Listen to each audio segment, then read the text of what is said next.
하나님께서 오늘 우리에게 주시는 말씀은 요한복음 21장 15절에서 22절까지의 말씀입니다. 여러분 가지고 계신 주보 안쪽에 하나님 말씀이 있고 또 앞에도 화면을 통해서 보실 수 있겠습니다. 제가 한 절 여러분이 한 절 이렇게 교독함으로 하나님 말씀 함께 봉독하겠습니다. 제가 먼저 봉독합니다.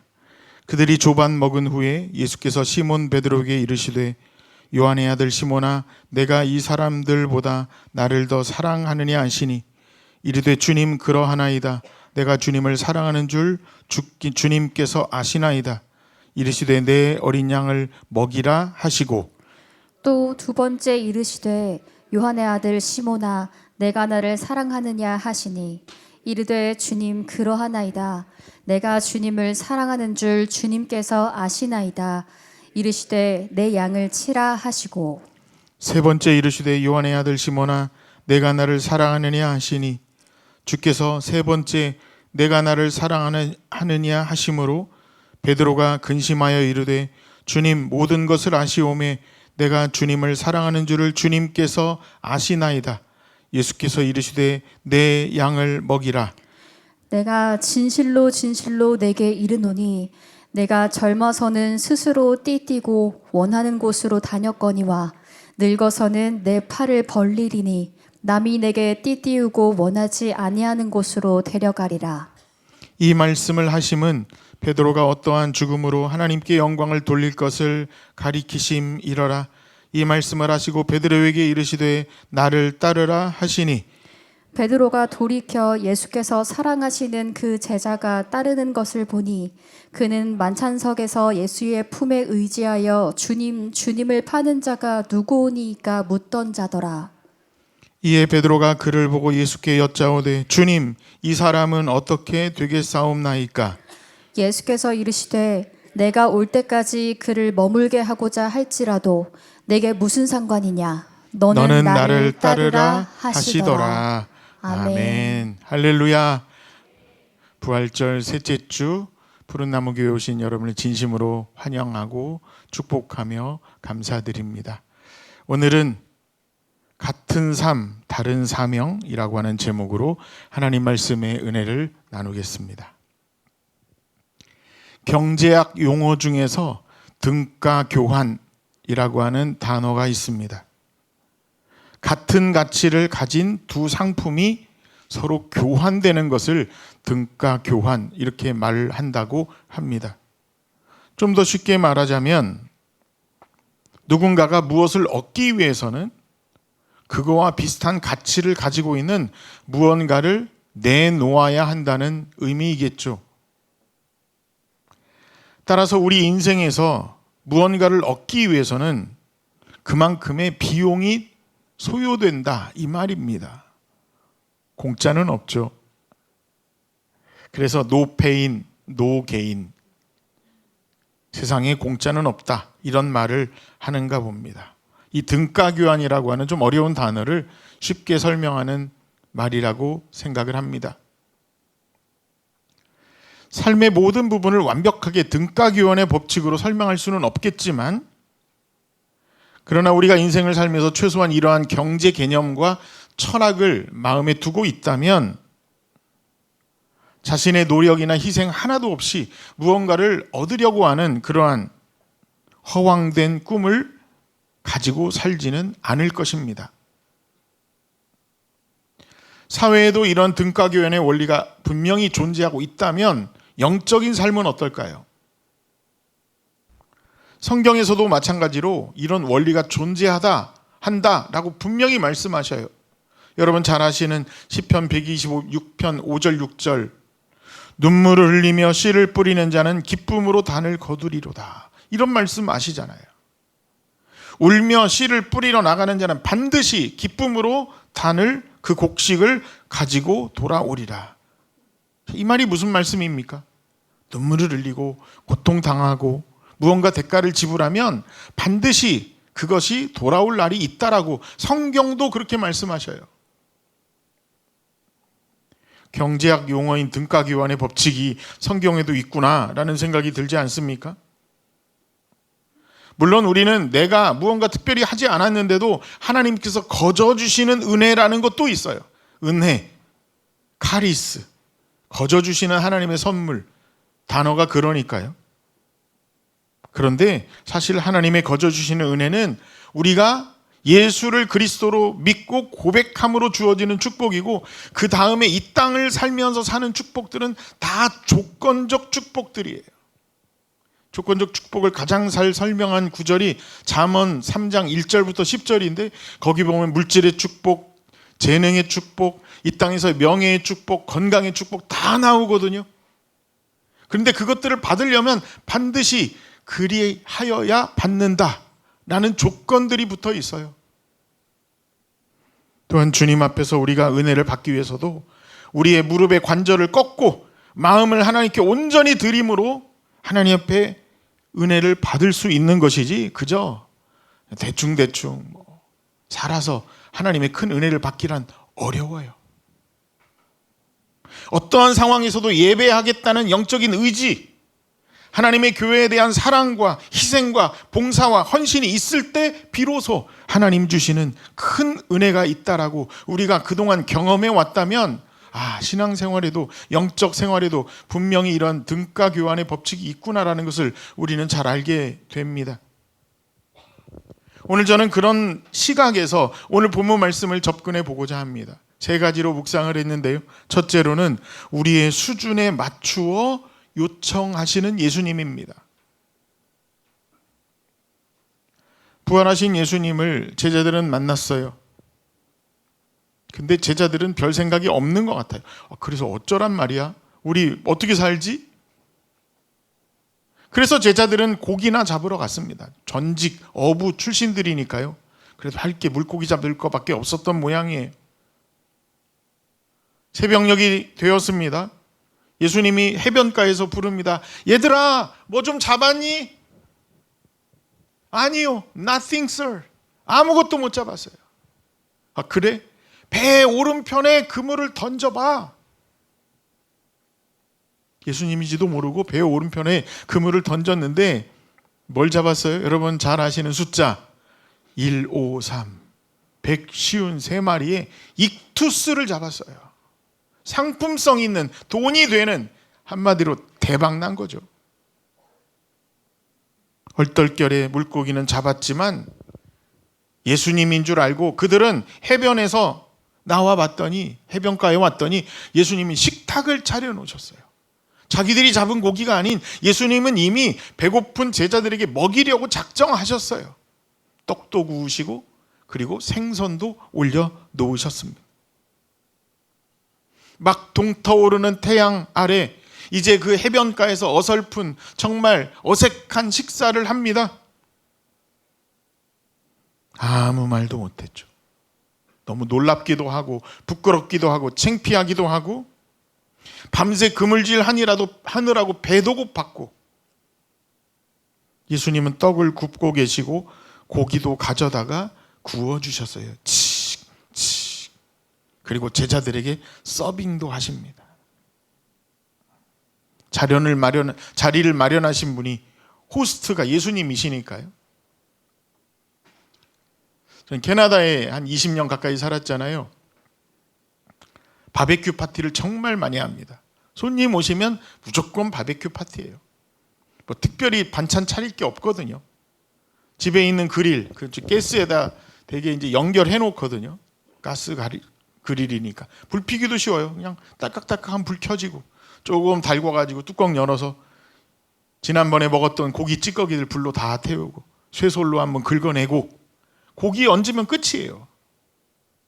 손님들이 오면 뭐 친구들도 오고, 뭐 주방에서 또 거실에서 차 마시는 친구들도 있고, 에피타이저를 먹는 친구도 있고, 누가 주인인지 어떻게 합니까? 이 집게 잡은 사람이 주인이에요. 그 웬만하면 집게 안 줍니다, 손님들한테. 왜냐면 자기가 제일 잘 알아요. 이 불판의 성능을 몇 분을 구워야 고기가 뒤집을 때가 됐는지를 주인이 알기 때문에 웬만하면 달라고도 안 하고 주인이 주지도 않아요. 잔치 망치니까. 아마 예수님이 불집게를 들고 계셨을 거예요. 내가 너희들보다 고기는 잘 굽는다. 구워줄게. 기다려. 수고했지? 배고플 거야? 그리고 15절 말씀, 그들이 조반을 먹은 후에 예수님이 대화를 시작하셔요. 그 소위 부모님들이 밥상머리 교육이라고 그래가지고 요즘 애들 만나기 힘들으니까 밥상에 앉혀놓고 이제 교육 시작하죠. 숟가락 뜨려고 하는데, 그런데 말이야, 너 지난주에 학교에서 막 이러면 애가 밥을 먹을 맛이 나겠어요? 밥상머리 교육 좋은데 디저트 교육을 하시기 바랍니다. 배고플 때는 그냥 먹게 하세요. 애들 숟가락 먹고 한 숟갈 먹었는데, 너 그런데 말이야, 그렇게 먹으면 건강에 안 좋아. 성적이 그게 뭐니? 여러분, 예수님도요, 조반 후에 교육하셨다고요. 다 먹은 후에, 조반 먹은 후에 예수님이 대화를 시작하십니다. 오늘의 타겟은 베드로예요. 다른 6명의 제자들도 있었지만 베드로에게 3가지 질문을 하셨다고 그랬습니다. 그런데 어이없게도 질문이 똑같습니다. 요한의 아들 시몬아, 내가 나를 사랑하느냐? 15절, 16절, 17절 연속으로 말이죠. 이미 예수님은 베드로가 자신을 사랑하는 줄 알고 계셔요.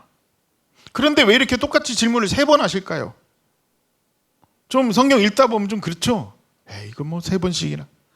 컨트롤 C, 컨트롤 V 같은 느낌. 대답도 똑같아요. 네, 주님, 제가 주님을 사랑하는 줄 주께서 아시나이다. 힌트가 있네요.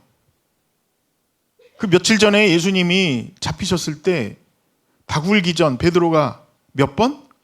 3번 부인했거든요. 요 녀석 잘 만났다. 너 여기 앉아봐. 밥 먼저 먹이고. 너 나 사랑해? 사랑해? 사랑해? 너 나 3번 부인했지? 나도 너 3번 물어볼 거야. 이렇게 해석을 해도 큰 무리가 없어 보이긴 해요. 받은 대로 돌려주겠다. 그런데 여러분, 이 3번의 질문 속에는 굉장한 밀당이 숨어져 있다는 것 아십니까?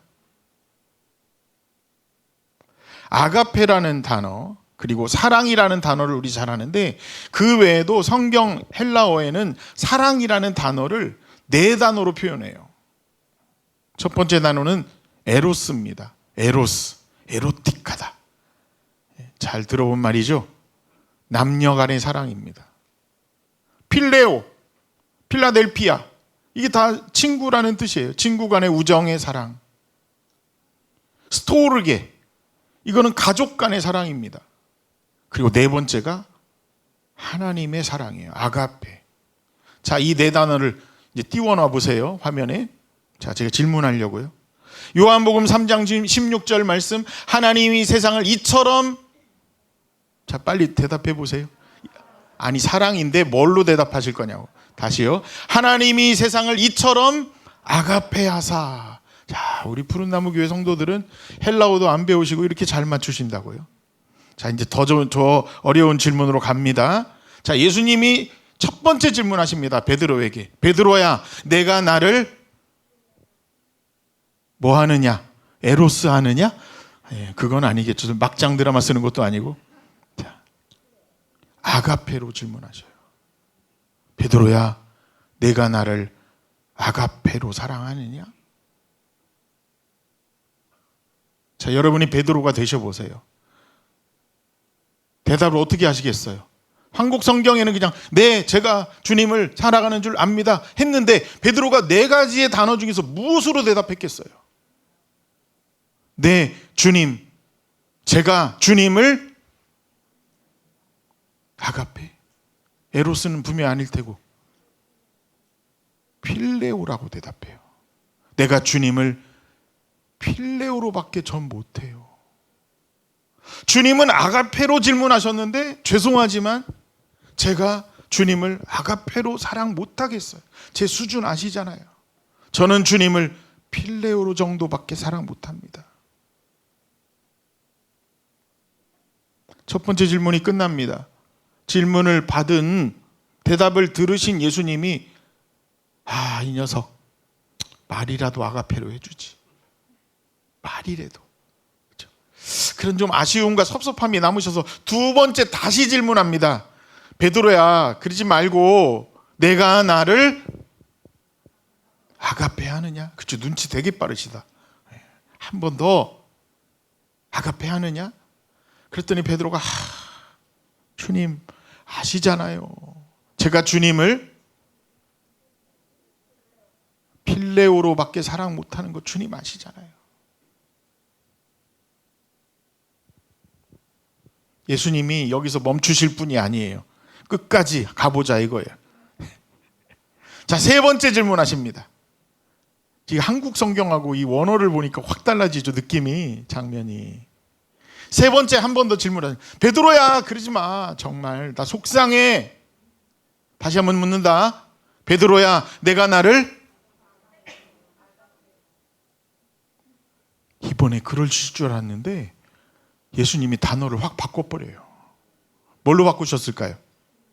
필레오로 바꾸셔서 필레오로. 아, 그래? 네 정말 수준이 필레오라는 거지? 알았어. 그러면 확인하자. 우리 도장 찍고 복사하고 컨펌하자.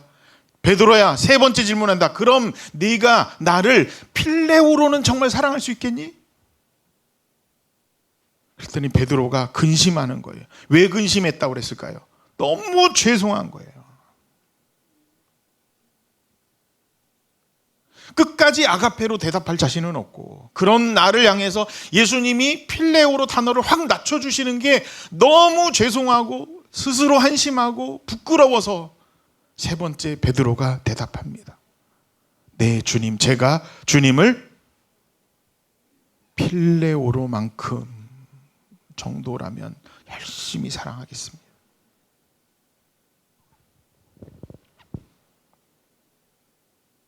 사랑하는 여러분, 부활하신 예수님과 제자 베드로와의 이 대화 속에는 엄청난 긴장 관계가 있었어요. 이제는 대답을 들으시려고 하는 게 아니라 요청하시는 거예요. 오늘 저와 여러분에게도 마찬가지 아닐까요? 여러분은 주님을 어떻게 사랑하십니까? 자, 각자 1, 2, 3, 4번 중에서 한번, 1번은 빼고 2, 3, 4번 중에서 여러분 어떻게 주님 사랑하시겠어요? 시작하면 속으로 대답하세요. 시작.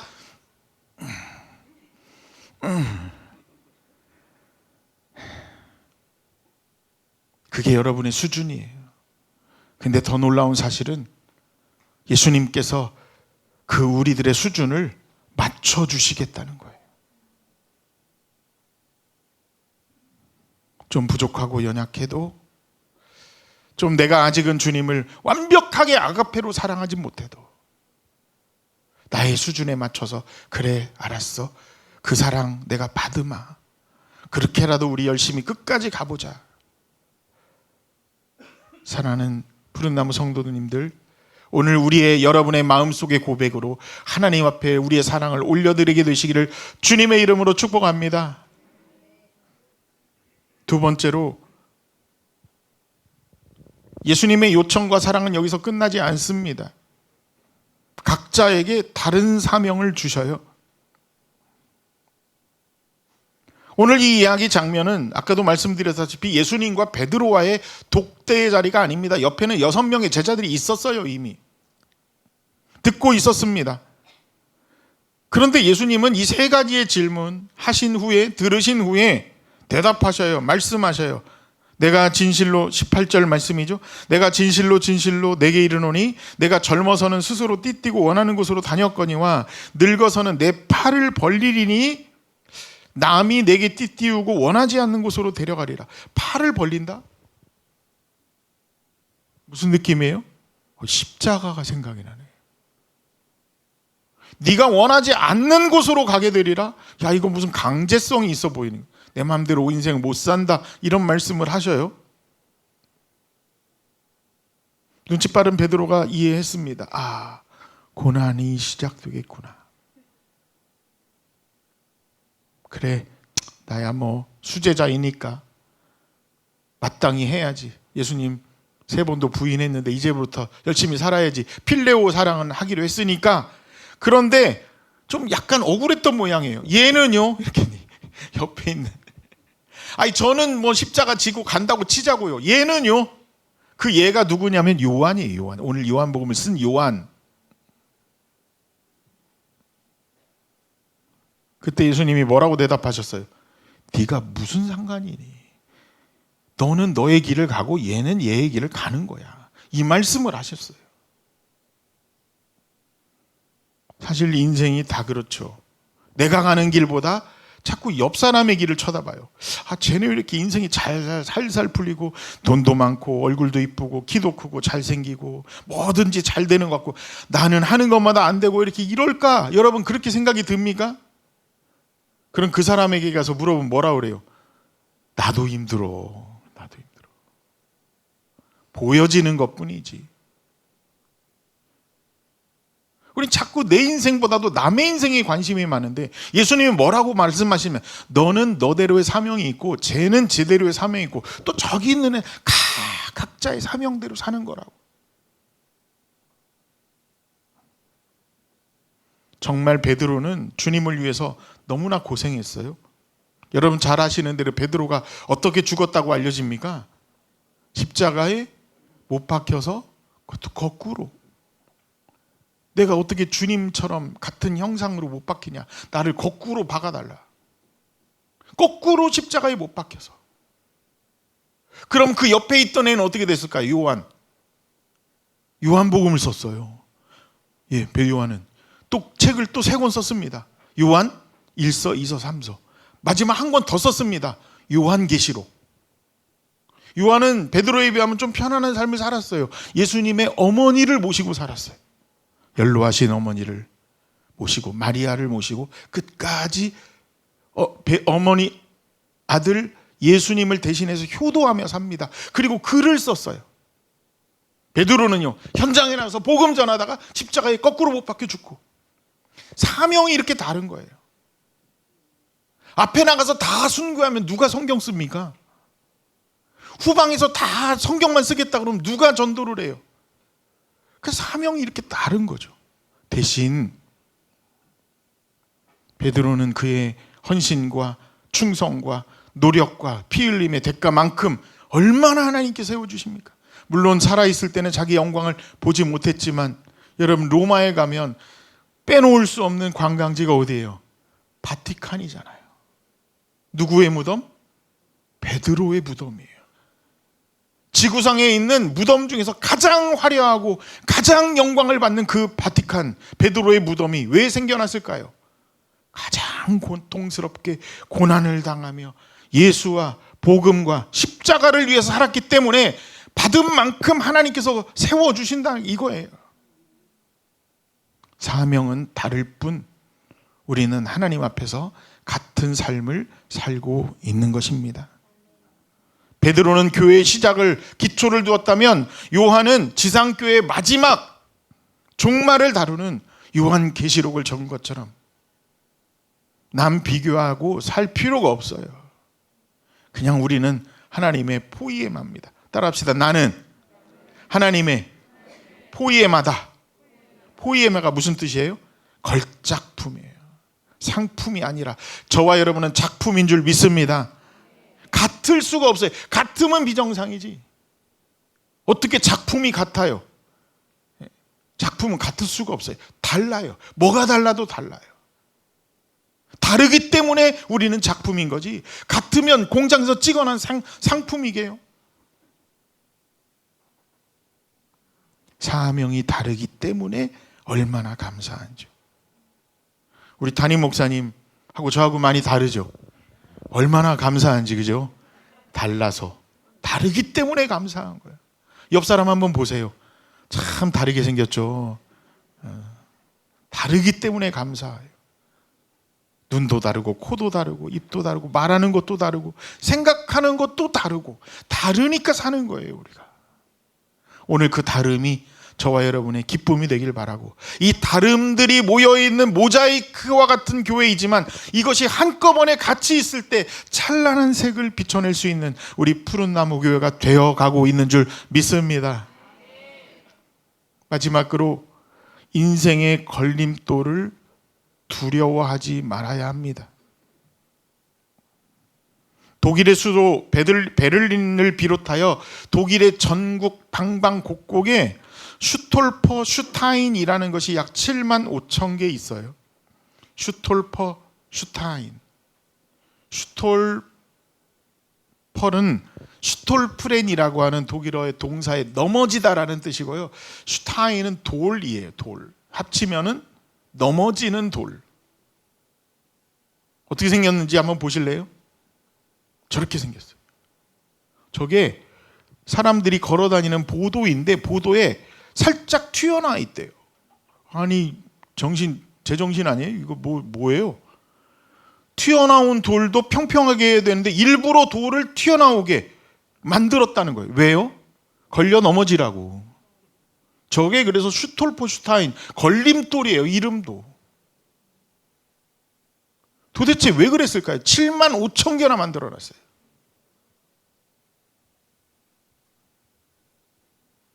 이 걸림돌은 독일의 조각가인 군터 뎀니히라고 하는 작가가 만들기 시작했는데요. 동으로 만든 약간 평지보다 조금 튀어나와서 정말 조심하지 않으면 걸려 넘어질 수 있는 이 걸림돌은 뭐가 적혀 있죠? 자신들의 조상인 나치가 무고하게 죽인 생명들의 이름이 적혀 있는 거예요. 부끄러운 역사죠. 유태인들, 장애인들. 2차 세계대전 때 나치들이 장애인들을 많이 죽였거든요. 집시들. 멀쩡한 돌바닥에, 평평한 돌바닥에 돌을 하나 캐내고 일부러 돌을 튀어나오게 동으로 만들어서 그들의 이름을 적어서 지나가던 독일인들이 아쿠야, 맞아, 우리 조상들이 이거 나쁜 짓 했어. 우리는 그러지 말아야지. 일부러 새기게끔 슈톨퍼 슈타인, 걸림돌을 전국 보도에다가 깔아놓은 거예요.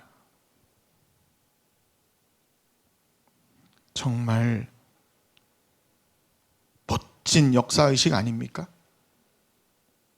부끄러운 과거 숨기고 싶고, 나의 지난 과거의 잘못된 상처 감추고 싶고, 내가 안 했다고 하고 죄 때문에 난리 났다고 남 탓하기 쉬운 이 세상을 사는 우리들인데, 내 잘못입니다. 내 탓입니다. 우리 부모님이 그랬습니다. 우리 부끄러운 자손들입니다. 스스로 알리고 나타냄으로써 앞으로는 그러지 않겠다고 각오하는 그들의 이 역사의식, 오늘 정말 우리 크리스찬들이 가져야 하는 역사의식이 아닌가 싶습니다. 오늘 예수님께서 베드로에게 3번 질문은 바로 그런 말씀인 것 같아요. 너 나 모른다 3번 부인했어. 알고 있어. 그러나 거기서 끝나지 말고 이제 사랑하자. 이제 함께 가자. 너의 수준 아가페 아직 아닌 거 나도 알아. 그거 좋아. 그럼 내가 필레오로 받아줄게. 나랑 친구 사이라도 하자. 네가 나를 창조주로 못 믿는다면 친구 사이라도 하자. 친구. 얼마나 우리가 들을 때는 부끄럽고, 아니 아가페가 해주지 말이야. 끝까지 필레오로 우기는 베드로도 한심한 것 같지만 그 의지를 가지고 살아보자는 거예요.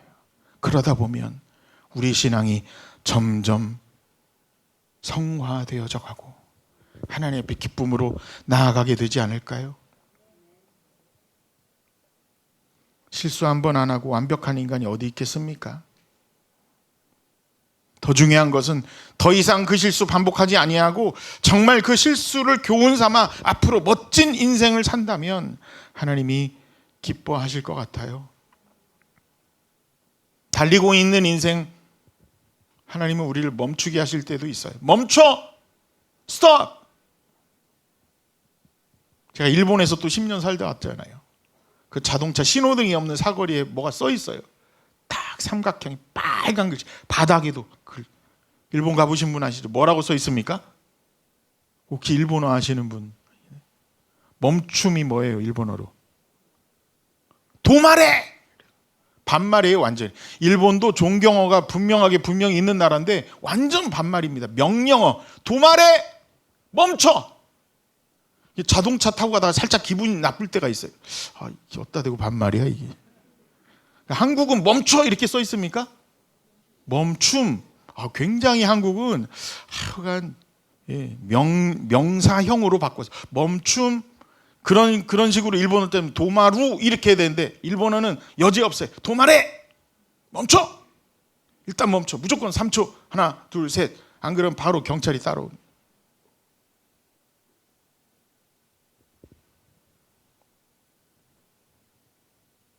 오늘 우리 인생에 걸림돌들이 왜 하나님께서 멈추라고 하니 자꾸 달려도 남들보다 늦은 판에 더 달려서 빨리 따라잡고 싶고 남들보다 더 1등하고 싶은데 멈춰! 스톱해. 너 빨리 가는 거 의미 없다. 차라리 넘어져라. 그냥 확 걸려가지고 무릎 까져도 괜찮아. 눈물 나도 괜찮아. 차라리 울어 여기서. 그리고 무릎 까지고 생각해봐. 너 왜 멈췄나? 너 왜 걸렸는지.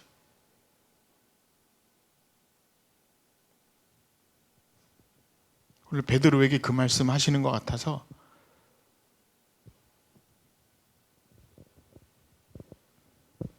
묵상을 하는 겁니다. 이렇게 베드로의 역사의식을 바꾸신 예수님이 베드로에게 질문하신 그 질문에 끝까지 고집스럽게 필레오로밖에 대답 못한 베드로가 그의 인생의 마지막에 쓴 베드로전서 4장 14절 우리 함께 읽어봅니다. 시작. 너희가 그리스도의 이름으로 치욕을 당하면 복 있는 자로다. 한 영광의 영 곧 하나님의 영이 너희 위에 계심이라. 너 예수님 따르는 자지? 계집종의 질문 한마디에 아니라고. 손해 안 보려고, 고통 안 당하려고, 부끄러움 안 당하려고 그렇게 도망쳤던 베드로가 이제는 뭐래요? 고난 당하는 것이 복이다. 무릎 까지고 걸림돌에서 멈춰서 주님 만나고 깊이 있게 주님을 생각해 보니 멈추는 게 은혜로구나. 차라리 무릎 까지는 게 낫구나. 고난과 고통이 이 땅에서는 좀 힘들어도 하나님의 영광과 축복의 길이로구나 라는 걸 깨닫고 고백한 거예요. 사랑하는 여러분, 많이 힘드시죠? 많이 억울하십니까 혹시? 주님의 일하다가 막 열받으십니까? 아싸예요, 아싸. 내가 주의 일하다가 욕먹었다. 내가 주님의 일하다가 고통당했다. 정말 내 일도 아니고 하나님의 일, 교회의 일을 주님의 영광을 위해서 열심히 했는데 돌아오는 거 하나도 없고 욕만 뒤지게 먹었네. 그럼 뭐예요? 기대가 돼요. 하나님 나에게 얼마나 복 주시려고 하실까? 여러분, 우리가 동일하게 그런 마음으로 이 땅을 살아가고 하나님의 교회를 섬긴다면 얼마나 좋을까요? 다 하나님의 복음과 주님의 나라와 하나님의 교회와 선교를 위해서 잠깐의 고통 견뎌내는 저와 여러분이 될 때에 하나님께서 기뻐 받으시고 영광 받으시고 우리에게는 한량 없는 은혜의 축복이 넘치게 될 줄 믿습니다.